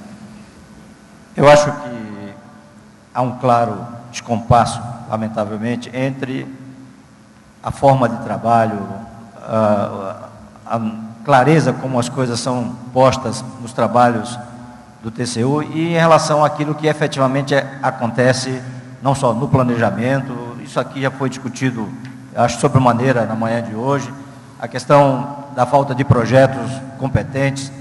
Enfim, eu acho que não tem nenhum caso das obras do PAC, são mais de 3.000, que a gente possa dizer, nesse caso aqui, a obra está paralisada por um rigor excessivo do órgão de controle. Mas antes, eu gostaria de ter feito uma pequena e rápida intervenção, William, em relação à questão ambiental. Porque nós sabemos que o TCU tem a responsabilidade que passaram a ter todos os órgãos de controle no mundo sobre os investimentos feitos na área ambiental. E no Brasil isso é uma responsabilidade muito maior, tanto que já em 2008, 2009, o TCU fez 4 grandes trabalhos no sentido de subsidiar a posição que o Brasil assumiria em relação à liberação ou à responsabilidade que temos com os gases de efeito estufa. Eu acho que o Brasil vai cumprir a sua meta, já com atitudes de governança que vem hoje tendo uma certa eficácia. A questão da proibição das queimadas, né, do melhoramento na utilização dos solos. E a questão ambiental, gente, envolve 1 milhão de variáveis técnicas em todos os níveis, mas 2 pontos são básicos: a questão do uso dos solos e a questão da água. E quero dizer que quando a gente tem um projeto competente na área de infraestrutura, e eu posso dar aqui quantos exemplos os senhores possam imaginar do que conheço da minha vida nessa área, é que, por exemplo, na Bahia, nós tivemos recentemente a implantação de um grande projeto industrial na área automobilística. Eu tive a sorte de acompanhar isso para e passo, de gerenciar essa implantação. E o rigor que os empresários tinham no obedecimento dos critérios de um bom projeto nessa área ambiental, não vão precisar jamais de qualquer ação de um órgão de controle em qualquer nível. Era essa a resposta que eu queria dar. Paulo, depois o Freitas. Bom, depois o Eduardo, depois o Ciro. Felizmente eu estou voltando pedir, com Paulo, meus companheiros Paulo, aqui. Só que seja breve, a gente tem bastante tempo. Vou rapidinho. Então, na pergunta, eu queria destacar o seguinte: a falta de eficiência do setor público ganha de longe, mas longe, disparado dessa questão do excesso de rigor dos órgãos fiscalizadores. Aliás, eu acho que nós não devemos exigir e pleitear falta de rigor do órgão de fiscalização, que tenha rigor mesmo, só que deve fazer com bases sustentáveis e tecnicamente sustentável ou tecnicamente suportada. Para quem é do ramo, o que acontece muito? O órgão que fiscaliza, não é só o TCU, os outros tribunais de contas, CGU, etc., vem utilizando critérios diferentes e base de dados de informações diferentes daquelas que são utilizadas por quem contrata. É inevitável que vai haver conflito se nós não uniformizarmos os critérios de como precificar uma obra X, Y, um aeroporto, com que base de dados nós vamos usar, porque se eles estiverem usando uma base de dados diferente de quem está fazendo o projeto, de quem vai ter conflito. E eu falei para o ministro Haroldo, se o TCU ou os órgãos de instância de controle pega a metralhadora para todo mundo, o que acontece? Parte desses tiros não tem sustentação técnica nem jurídica. Eles vão morrer lá no judiciário e vão reverter a posição. Parte tem. Quando reverte esse conjunto de tiros que foram dados, aí vem para a opinião pública e para o cidadão aquela sensação de impunidade.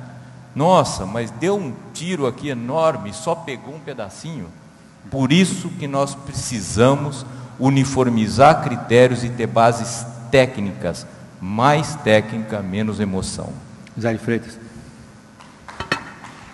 Depois, Eduardo, Zé de Freitas me pediu a palavra antes, você, depois o Ciro também me pediu, você. Bom, eu só queria dar 2 dados sobre essa questão, porque, na verdade, é o que o Paulo disse, a ineficiência do setor público é extremamente alta. Você precisa aproximar o microfone um pouquinho mais do seu... mais o microfone.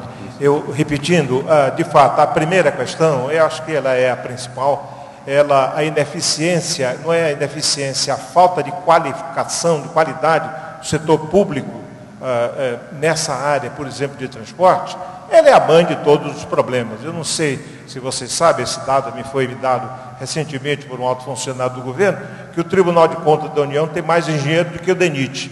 Segundo, não sei se vocês sabem que o Tribunal de Contas paga mais do dobro ao engenheiro do que o DENIT. Ora, quem faz tem que ter muito mais qualificação do que quem fiscaliza.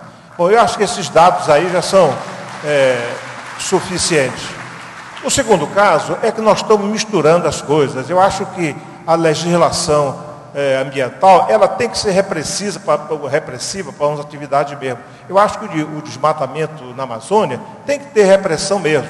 Mas eu vou citar o caso, por exemplo, de uma escola que nós estamos fazendo, dessa discussão aqui hoje, aqui, para preparar jovens na Bahia, tudo financiado por, inclusive, órgãos do governo, levou 2 anos e 6 meses embargada pela legislação ambiental, pela condução do IBAMA, e vou dizer, o presidente do IBAMA e o procurador do IBAMA estiveram lá, ficaram horrorizados, mas eles não tiveram poder para sanear o problema, dado o imbróglio que a legislação permitiu. Só conseguimos desembarcar com a intervenção da Justiça, que deu um despacho saneador, que começou tudo de novo.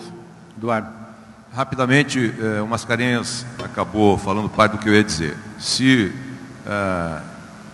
as instituições públicas tivessem a estrutura que o Executivo tivesse a estrutura que o Tribunal de Contas tem, não só na questão de pessoal, de salário... Fico honrado com as referências, naturalmente. Obrigado. De estrutura, enfim, de equipamentos, nós teríamos parte desses problemas resolvidos. Estou aqui aproveitando para fazer essa constatação.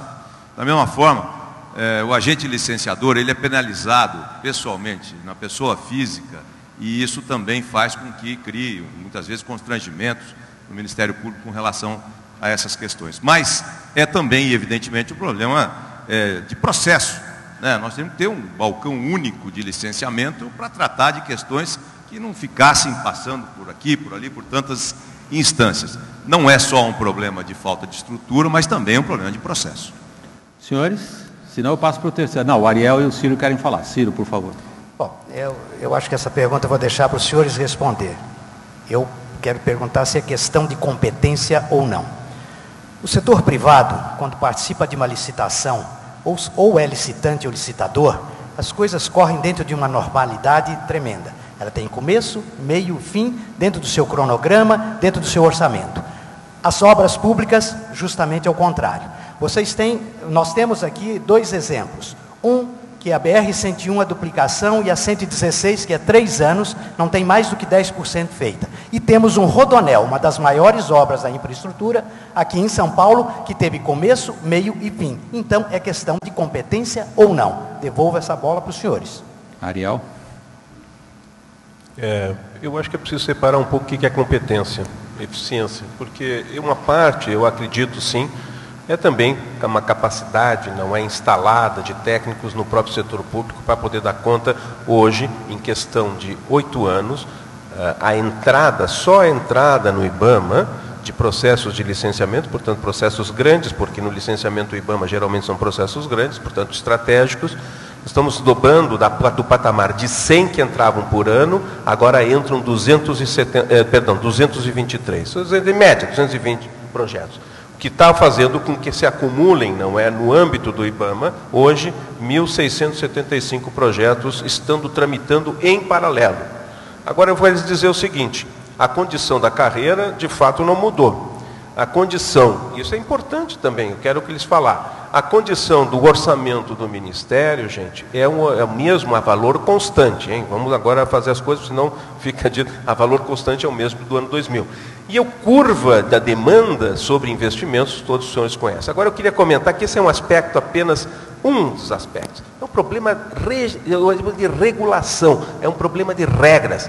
E aí nós estamos, eu sim insisto, ou nós enfrentamos o sistema de projetamento com regras claras, que é o que nós estamos tentando avançar, como diz, segmentação do processo de licenciamento para setor petróleo e gás, transmissão, energia e tal, de tal modo que os senhores possam, não é, se sentir mais confortáveis em apresentar dentro de regras claras e nós tomar as decisões também em regras claras, para evidentemente deixar o Tribunal de Contas na condição de fiscalizar com conforto.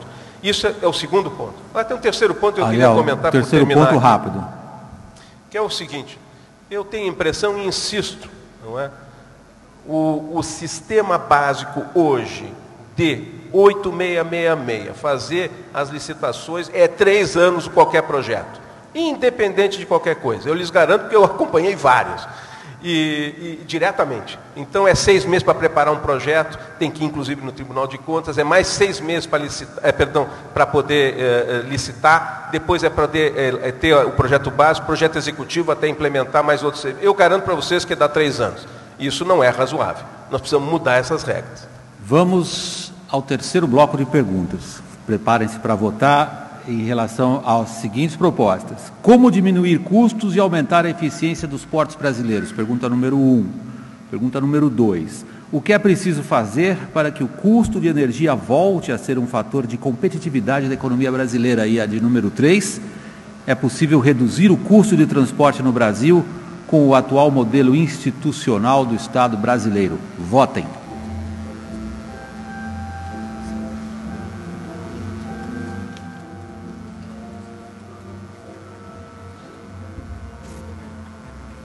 Musiquinha sugestiva, né?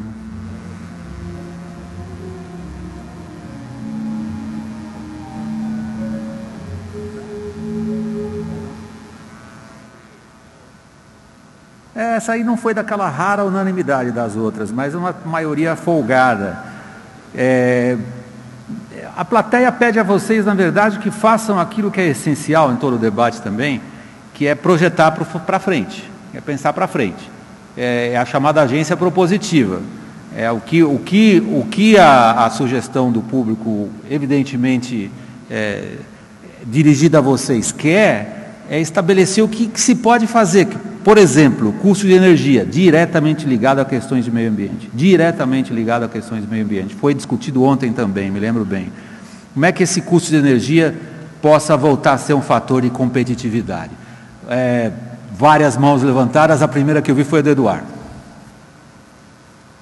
E faz sentido que tenha sido a mais votada, porque hoje, principalmente para o setor industrial, o impacto é muito grande. Primeiro pela carga tributária, que 53% aproximadamente do custo de energia industrial é da carga tributária. Eu falei aqui anteriormente que os empreendimentos têm variado em torno de 15% a 20% do custo ambiental no custo do empreendimento.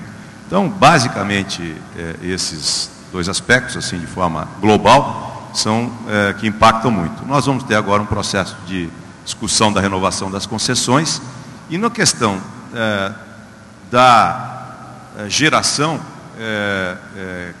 que evidentemente a gente imagina que caminhe para a renovação das concessões, o governo sinaliza, não oficializou, mas sinaliza isso pelo menos, ela possa ser uma renovação de concessão com ônus. No caso de distribuição e transmissão, já é uma outra característica, já existe uma regulação, o mercado já estabelece os preços, também concessão, mas com outra característica. Então, no momento desta renovação da concessão, esse eventual ônus pode ser repassado, evidentemente, pode ser repassado para a diminuição da tarifa. Para que todos falem, eu preciso que as respostas sejam mais breves. Eu estourei o tempo, we are running late. Paulo. Bom, questão de tributo, então já foi dito, pontualmente, como o ICMS passou a ser, o ICMS sobre energia passou a ser um dos principais arrecadadores para os estados, se fez uma política tributária acrescentando-se aí todos os encargos e impostos e há estudos que levam ao consumidor final 45% da sua energia ali, que na verdade está representada em encargos. Agora, o que fazer? Tem muitas tarefas, né? Uma é viabilizar as fontes mais baratas de energia.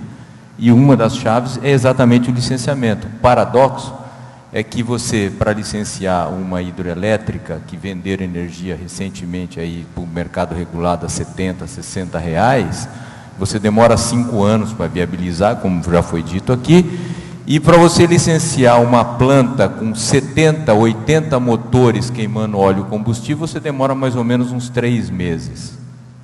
José de Freitas. Freitas Mascarenhas. Desculpe. Veja, essa é uma questão hoje central da competitividade brasileira, da economia brasileira. Quer dizer, nós temos a energia de menor custo do mundo, que é a energia hidroelétrica. Vamos dividir, então, a questão em duas partes. O custo da produção.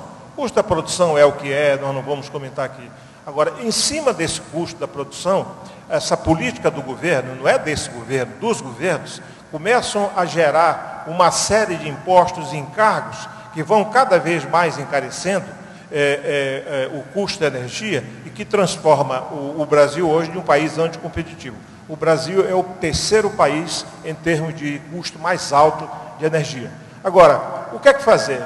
Eu acho que isso é uma tarefa do Congresso importante, retirar aos poucos esses pendurucalhos, desculpe o termo, que foram colocados em cima do custo da energia e que dão essa distorção toda. Há pouco tempo nós tivemos a discussão da RGR e que era uma oportunidade única de tirar um imposto que não cumpre sua função. Ele não é mais usado para o que ele foi utilizado. Mas o governo, é difícil, quando você cria um imposto, você retirar ele daquele caixa. E com isso aí vai ficando permanente uma política que, no fundo, está prejudicando o país com esse preço de energia tão alto. Eu tenho o Ciro, o Haroldo e o Ariel inscritos. Eu preciso que as respostas sejam breves. Em relação à RGR, eu queria dizer que o governo arrecadou ano passado 16 bilhões. Então, nós estamos aí na área tributária e um puxão de orelha aos governadores, que a maioria dos estados estão em 25% de ICMS.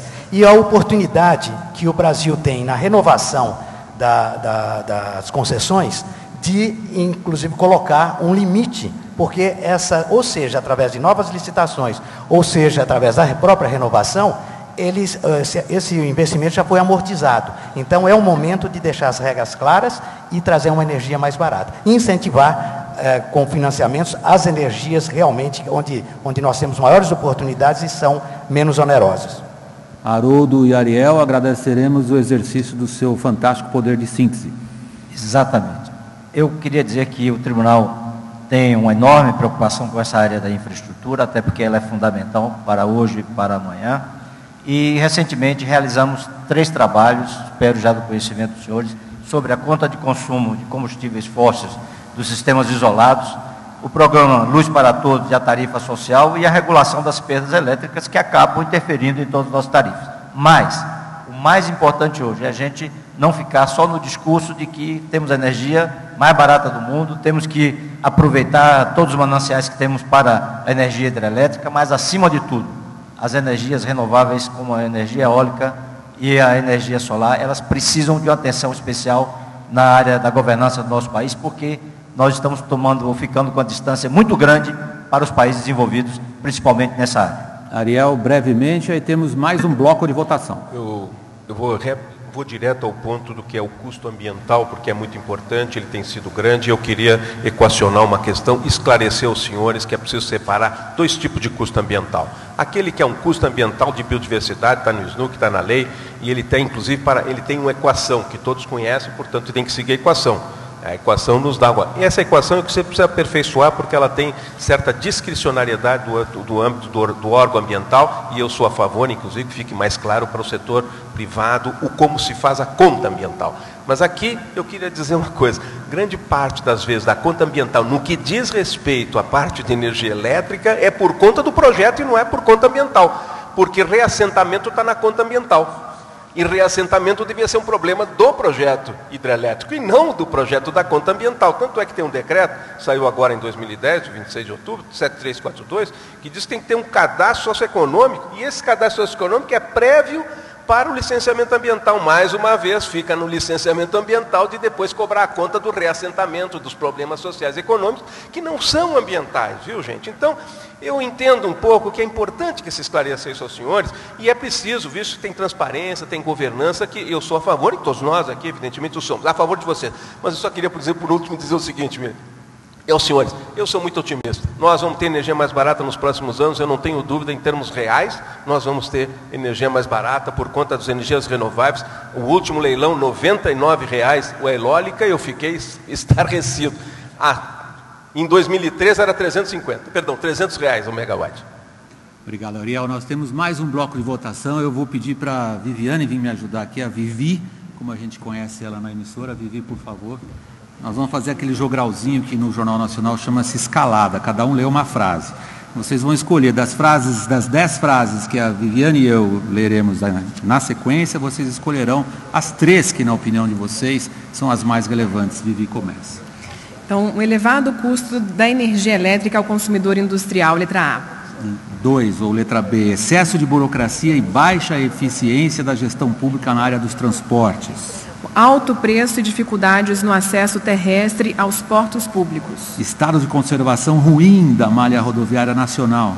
Dificuldade de relacionamento com as agências reguladoras da área de infraestrutura. Incertezas quanto ao preço do gás natural. Falta de ferrovias para reduzir o custo do transporte. Morosidade e alto custo do processo de licenciamento ambiental. Impactos das metas de redução das emissões de CO2 da indústria brasileira. E impactos da nova política nacional de resíduos sólidos nos custos de produção. Votem. Vivi, a gente podia apresentar um jornal. Gostou? Eu gostei. Não, foi de One Take Wonder, foi no primeiro take. Não precisou nem regravar. Difícil é ler quando sai o resultado.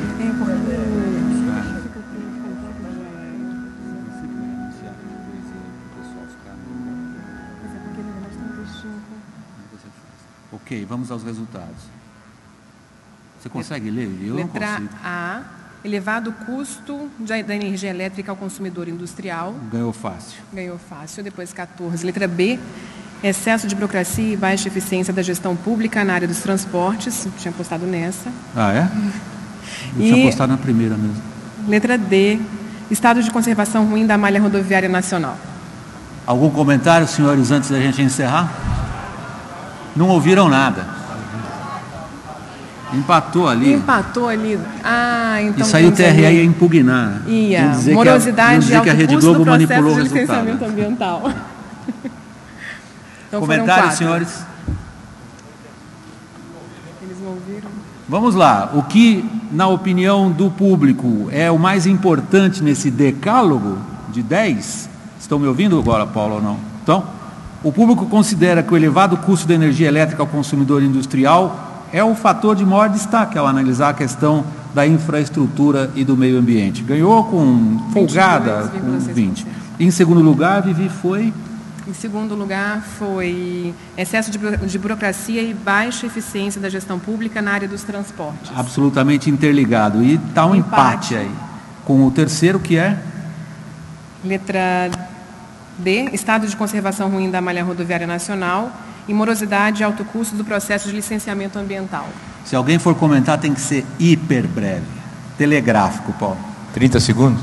Nem Bom, isso. não poderia ser diferente, né? Eu acho que para toda a comunidade industrial, porque é uma coisa que os industriais não aceitam, eu acho que o cidadão não aceita. Como que o nosso país, com o potencial hidrelétrico que nós temos, e agora provou em termos de energia que Deus efetivamente é brasileiro, porque além de todo o potencial que nós temos, ainda sopraram um vento monumental aqui no Brasil, que ainda vai permitir a gente ter um parque eólico que, sem precedentes, pelo menos no projeto, no mundo todo. Realmente é inaceitável que o país, com o potencial energético que nós temos, tenhamos energia. É claro que você precisa ser justo e não comparar o problema do câmbio, porque o câmbio está fazendo que muitas coisas no Brasil sejam muito mais caras do que outros países em função do câmbio.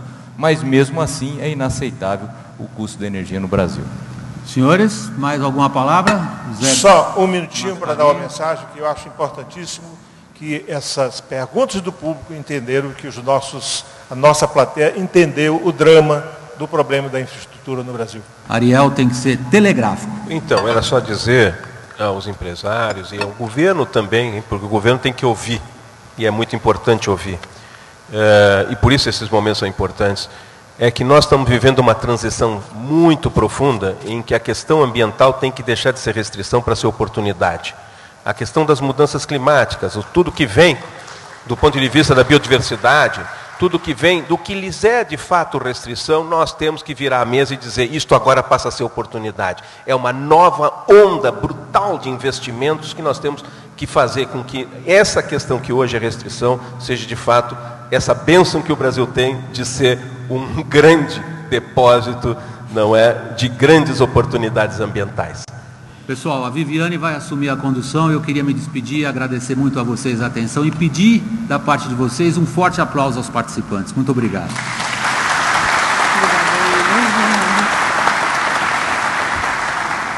Obrigado, William Vac, aos debatedores. Estamos chegando ao fim desse encontro.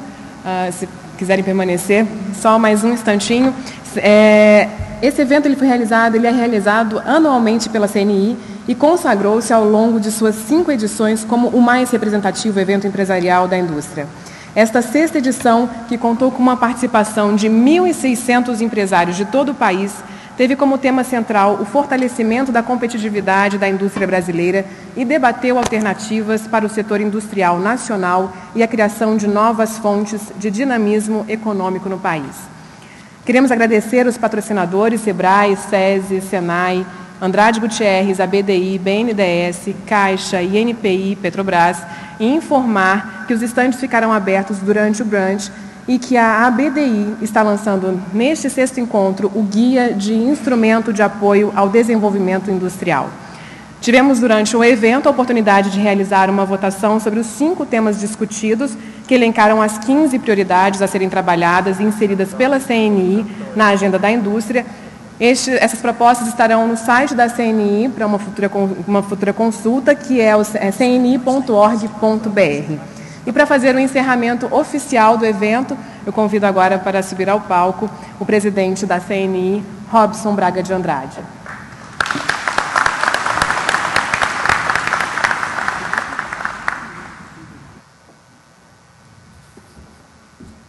Bom, eu não tenho mais nada a dizer, porque a Viviane já fez um encerramento excelente, mas eu queria pedir a todos, primeiro, um aplauso também para o William Vac, que fez a condução desses trabalhos.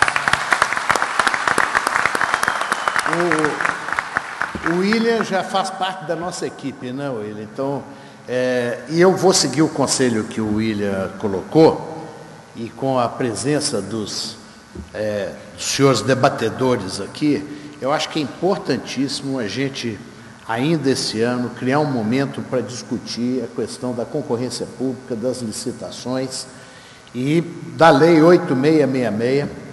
Eu vou pedir a parceria do TCU, ministro, de que o TCU participe com a gente dessa discussão e do Congresso Nacional, através da Câmara e do Senado, de que a gente crie um momento para discutir um assunto tão importante e que realmente tem criado entraves e dificuldades, principalmente nas obras de infraestrutura do Brasil.